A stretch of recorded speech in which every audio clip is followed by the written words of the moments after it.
제가 이 아티클을 관심 있게 봤던 건 조직 문화의 유형을 구분하는 어떤 프레임워크를 제시했기 때문입니다. 그러니까 대부분의 회사들은 두 가지 특성을 보여요. 결과 중심적이거나 배려, 인간관계 중심적이거나. 그래서 조직 문화가 어려운 것 같아요. 분명 서로 반대되는 것 같은데 다 필요합니다.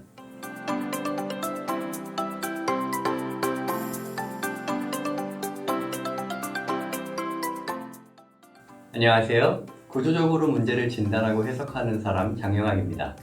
오늘은 HBR, 하버드 비즈니스 리뷰에 실렸던 한 아티클을 소개해드리려고 합니다. 2018년 1, 2월호에 실렸던 스팟라이트 아티클이에요. 리더를 위한 기업 문화 안내서라는 제목이고요. 저자는 보리스 그로이스버그, 제레마이아 리, 제스 프라이스, 제이 요저드 청입니다.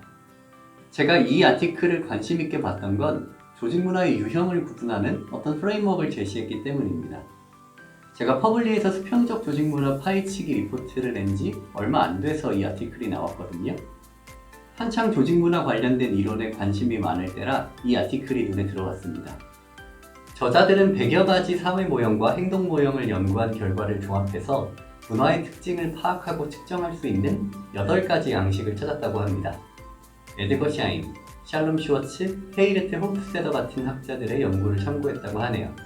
이 8가지 양식을 보여드리기 전에 먼저 축이 있습니다.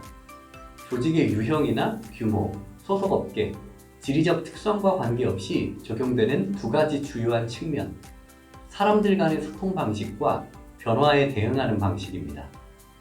우선 소통 방식의 양 끝단은 독립성과 상호의존성입니다.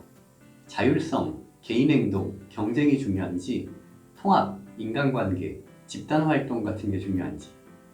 또 한 축, 변화 대응 방식은 안정을 강조하며 일관성, 예측 가능성, 현상 유지를 우선시하는 문화와 융통성, 적응성, 변화 수용성을 강조하는 문화가 있습니다. 이 두 가지 축으로 8가지 양식을 뿌려보면 이렇게 됩니다. 우선 상호의존적이고 융통적인 쪽에 배려와 목표가 있습니다. 배려는 인간관계와 상호 신뢰에 중점을 둡니다.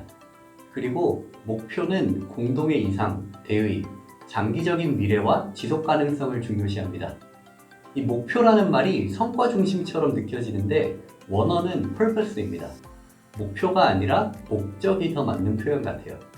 독립적이면서 융통적인 쪽에는 학습과 즐거움이 있습니다. 학습은 탐구, 사고확장, 창의성을 추구합니다. 호기심, 혁신, 모험, 새로운 아이디어의 조직 문화죠. 즐거움은 재미와 활력이 있는 문화입니다. 사람들이 자발적으로 자신이 행복한 일을 하는 경향이 있다고 하네요. 독립적이고 안정적인 쪽에는 결과와 권위가 있네요. 결과의 특징은 성취와 승리입니다. 결과지향적이고 성과에 기반한 업무 환경 속에서 최상의 성과를 이루고 싶어 합니다. 권위는 힘, 결단성, 대담함으로 정의할 수 있습니다. 통제에 의해 단합하고 리더들은 자신감과 지배 욕구를 강조한다고 되어 있어요. 마지막으로 상호의존적이면서 안정적인 쪽에 안전과 질서가 있습니다. 안전은 계획, 조심성, 준비성, 예측 가능성, 심사숙고 이런 조직입니다. 질서는 존중, 체계, 공동규범에 중점을 두고요. 사람들이 규칙에 따라 일을 처리하고 또 조직에 자신을 맞추려고 노력합니다.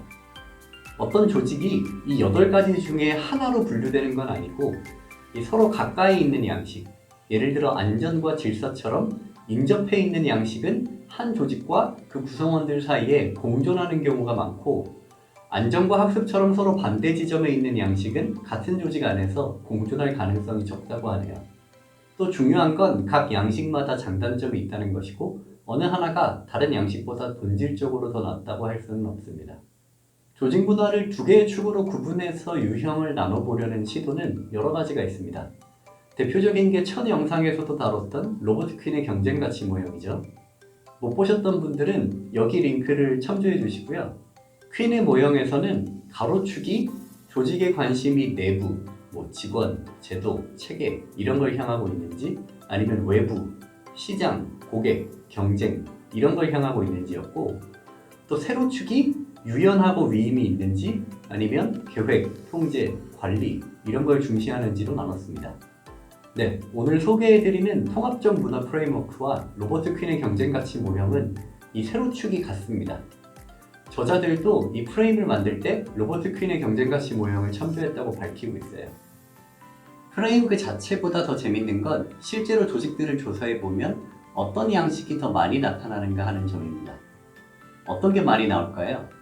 그리고 이 8가지가 어느 정도 비슷하게 나올까요? 아니면 확 쏠려 있을까요? 이 아티클의 저자 4명 중에 2명이 스펜서 스튜어트라는 인사 컨설팅 회사 소속이에요. 그 회사에서 이 프레임으로 조직들을 조사해본 결과를 보면 이렇습니다. 결과 양식이 89%예요. 이게 무슨 말이냐면 조직마다 설문을 해서 8가지 양식이 어느 정도 나타나는지 점수를 매기거든요. 그런데 100개 중에 89개 회사에서 결과가 8가지 양식 중에 첫 번째나 두 번째 특성으로 나왔다는 거예요. 놀랍지 않습니까? 어느 지역의 회사들을 조사한 건지 아티클엔 안 나와 있는데 아마도 미국 회사들 비중이 클 것 같아요. 그 다음이 배리어 63%입니다. 나머지 양식들은 질서 15%를 빼면 다 10%도 안 됩니다. 그러니까 대부분의 회사들은 2가지 특성을 보여요. 결과 중심적이거나 배리어, 인간관계 중심적이거나. 근데 뭔가 좀 이상합니다. 이 둘이 완전 반대에 있는 속성이에요. 아까 반대에 있는 속성은 한 조직에서 동시에 나타나기 어렵다고 했거든요. 간단한 산수를 좀 해봅시다. 89%의 회사가 첫 번째나 두 번째 특성이 결과예요. 또 63%의 회사가 첫 번째나 두 번째 특성이 배려예요. 그럼 순서와 상관없이 이 2가지가 첫 번째, 두 번째 속성인 회사는 몇 %일까요? 초등학교 산수 문제 같죠? 89 더하기 63 빼기 100은 52%니까 적어도 52%, 많으면 63%의 회사가 첫 번째, 두 번째 속성이 결과와 배려인 거예요. 이 둘은 서로 반대되는 개념 같지만 조직이 지속 가능하게 성장하려면 반드시 필요한 특성입니다. 경쟁가치 모형이 그런 이름이 붙은 이유가 서로 반대편에 있는 같은 조직에 동시에 존재할 수 없을 것 같은 문화적 특성이 사실 어느 정도씩 조직에 다 필요하기 때문이라고 말씀드렸어요. 이 프레임에서도 마찬가지입니다. 그래서 조직 문화가 어려운 것 같아요. 분명 서로 반대되는 것 같은데 다 필요합니다. 어느 한쪽으로 지나치게 치우치는 순간 장점보다는 단점이 부각되거든요. 모순을 다뤄야 하는 영역이고 또 적절한 조화를 찾아가야 하는 영역입니다. 아티클 원문에는 8가지 양식 중 무엇이 큰지 측정하는 설문지도 같이 들어있습니다.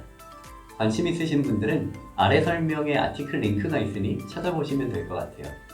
이걸 갖고 뭘 할 수 있느냐? 다음과 같은 일을 할 수 있다고 친절하게 써있네요. 자기 조직의 문화를 이해하고 조직이 의도하거나 의도하지 않은 결과를 평가할 수 있다.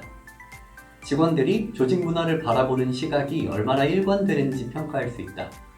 신입 임원이 조직 문화에 빨리 적응하고 직원들을 가장 효과적으로 통솔하는 방법을 찾게 도울 수 있다. 바람직한 문화를 설계하고 이런 문화를 이루려면 어떤 변화가 필요한지 소통할 수 있다. 이 외에도 여러 가지가 있는데 대표적인 몇 개만 읽었습니다. 반면에 이런 걸 가지고 조직의 리더를 평가하겠다 또는 조직 문화 담당자를 평가하겠다 이런 식으로는 접근하지 말았으면 좋겠습니다. 감사합니다.